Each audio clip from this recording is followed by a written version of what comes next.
Hello student, once again you are most welcome in this class in which I am going to teach you workbook of English class 5, that is workbook of Peters class 5, and chapter is first, don't give up.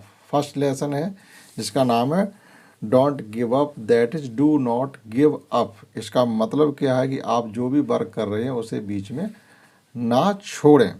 तो इससे related exercise workbook में given है, हम उसे कराने वाले हैं। देखिएगा फर्स्ट क्वेश्चन क्या है।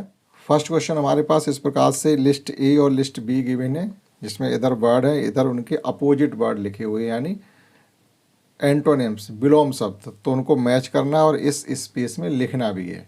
तो देखिएगा मूव मीन्स होता घूमना फिरना और स्टॉप मीन्स होता एक जगह रोके रहना। तो इस प्रकार से मैचिंग कर देंगे। इसी प्रकार से टॉप मीन्स होता ऊपर और बॉटम मीन्स होता नीचे। बिग मीन्स बड़ा होता और स्मॉल मीन्स छोटा होता। गिव मीन्स देना होता और टेक मीन्स लेना होता। गो मीन्स जाना होता और कम मीन्स आना होता। तो जो हमने ये मैच किए वो आपको यहाँ पर लिखने भी हैं। एक इन्होंने लिख दिया है मूव का स्टॉप से। अब आपको टॉप लिखना है यहाँ पर TOP और डैश करके बॉटम लिखना है BOTTOM, इस प्रकार से लिखना भी है। बिग लिखना है और बिग का स्मॉल हो जाएगा। इसी प्रकार से यहाँ पर हमको गिव लिखना है और गिव का टेक हो जाएगा। तो ये अपोजिट वर्ड थे। गो लिखना और गो का कम हो जाएगा। तो ये हो जाता फर्स्ट क्वेश्चन। देखते हैं सेकंड क्वेश्चन है कि find the rhyming words. Rhyming words means होते हैं तुकांत शब्द, जिनका प्रोनाउंसिएशन का साउंड जो है आपके मुंह से एक समान निकलेगा। Of the following with the help of the word given in box. मतलब जैसे स्टॉप है, स्टॉप का जो हमें राइमिंग वर्ड लिखना है वो इस बॉक्स से ही देख के लिखना है। तो राइमिंग वर्ड हम कैसे मैच करते हैं वो देखिएगा। जैसे लास्ट में OP लिखा हुआ है तो इसमें से वो शब्द आपको वो वर्ड छांट के यहाँ पर लिखना है, वो वर्ड सिलेक्ट करके यहाँ लिखना है जिसके जो एंडिंग लेटर हैं वो OP से ही एंड हो रहे हों। जैसे स्टॉप का इसमें देखिएगा आप, केवल एक ये टॉप ऐसा है जिसके लास्ट में OP है, तो स्टॉप का जो राइमिंग वर्ड होगा वो होगा टॉप। इसी प्रकार से स्मॉल, इसके लास्ट में ALL है, तो इसमें देखिएगा किसके शब्द के लास्ट में ALL है, तो ये लिखा हुआ फॉल, तो आप यहाँ पर इसको लिख देंगे। तो साउंड एक जैसी निकल रही, small fall, stop top. Going, इसके लास्ट में देखिएगा ING, अब इसमें देखिएगा कौन सा ऐसा है जो ING वाला है, तो ये सोइंग लिखा हुआ है SOWING। सोइंग मीन्स होता है बीज बोना, सो मीन्स बीज बोना। गोइंग सोइंग एक जैसी साउंड। गिव, अब देखिए यहाँ पर B है लास्ट में और यहाँ पर देखिए B लास्ट में। लिव, तो गिव का राइमिंग वर्ड हो जाएगा लिव। Keep, EEP beep. और अप, इसी प्रकार से अप का हो जाएगा कप। तो ये राइमिंग वर्ड्स थे जो हमने आपको मैच करके दिखाया। देखते हैं नेक्स्ट क्वेश्चन थर्ड। तीसरा क्वेश्चन, read the poem do not give up. जो पोएम आपको गिवन है डू नॉट गिव अप उसको पढ़िएगा and write T for true and F for false statement. और जो स्टेटमेंट उसमें गिवन है उनसे आप ये पता करिएगा यहाँ जो स्टेटमेंट ये दिए जा रहे हैं वो कौन ट्रू है और कौन फॉल्स है। This poem gives us motivational about life, अर्थात जो पोएम है डू नॉट गिव अप वो हमें प्रेरणादायी शिक्षा मिलती है। क्या जीवन को प्रेरित करने वाले वहाँ से हमको कुछ सीख मिलती है। तो उस जब कविता को हम पढ़ते हैं तो बिल्कुल ऐसा है कि हमें वहाँ से शिक्षा, प्रेरणादायी शिक्षा मिलती है। तो आप इस पर कर देंगे T, true. We should feel useless and give up our goals. देखो गोल्स मीन्स होते हैं जो हमने पर्पज या उद्देश्य बनाए किसी चीज़ को पाने के लिए भी होते हैं। एम, और यूजलेस मीन्स होती है बेकार की चीज़ें। गिव अप मीन्स छोड़ देना होता है और फील मीन्स होता है सोचते रहना, महसूस करते रहना। तो इसमें ये कहा जा रहा है कि हमें बेकार की चीज़ें सोचते रहना चाहिए और जो अपने जीवन के उद्देश्य हैं उन्हें छोड़ देना चाहिए, ऐसा बिल्कुल भी नहीं कहा गया था उस पोएम में। तो ये है फॉल्स। नेक्स्ट है, we should not keep patience. देखो पेशेंस होता धैर्य, धीरज रखना, धैर्य रखना। क्या हमको धैर्य रखना चाहिए? वो कह रही हमें धैर्य नहीं रखना चाहिए। नहीं, धैर्य ना रखने से भी काम नहीं चलता, हमको धैर्य रखना चाहिए। तो जो ये कह रहे हैं वो गलत कह रहे हैं, तो फॉल्स हो जाएगा। We must try again and again, again and again होता बार बार, पुनः पुनः।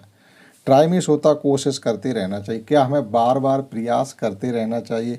बिल्कुल करते रहना चाहिए, ऐसा पोएम में गिवन है। तो ये हो जाएगा ट्रू। तो ये हमारे ट्रू फॉल्स हो जाते। देखते हैं नेक्स्ट क्वेश्चन 4। क्वेश्चन 4 है आंसर द फॉलोइंग क्वेश्चन। जो आपको ये क्वेश्चन ए और बी गिवन है, इनके आपको आंसर लिखने हैं from the poem do not give up. जो पोएम हमने डू नॉट गिव अप पढ़ी है उसकी मदद से। Where are the children going, तो उस पोएम को जो हम पढ़ते हैं या जो उसमें चित्र दिए गए उनको देखते हैं, वहाँ से ही पता चलता है बच्चे एक माउंटेन्स पर जा रहे हैं। ठीक, तो हम लिखेंगे the children are going on the mountains. तो इसमें इस प्रकार से लिखें the children are going on the mountains. Next question B में हमसे पूछा what does the word mountains, उसमें जो माउंटेन शब्द आया है पोएम में उसका मतलब क्या है? तो वहाँ पोएम का मतलब जो माउंटेन शब्द है उससे मतलब है कि डिफ़िकल्टीज़। जब हम किसी काम को करने के लिए निकलेंगे तो हमारे जीवन में या हमारे रास्ते में कठिनाइयाँ भी आएंगी, वो उन कठिनाइयों को माउंटेन्स कहा गया। तो आप लिखेंगे डिफ़िकल्टीज़, इसका मीनिंग डिफ़िकल्टीज़ यानी कठिनाइयाँ या परेशानियाँ। तो इस प्रकार से ये दोनों क्वेश्चंस के आंसर हो जाते। देखते क्वेश्चन 5 और इस एक्सरसाइज का लास्ट क्वेश्चन भी है।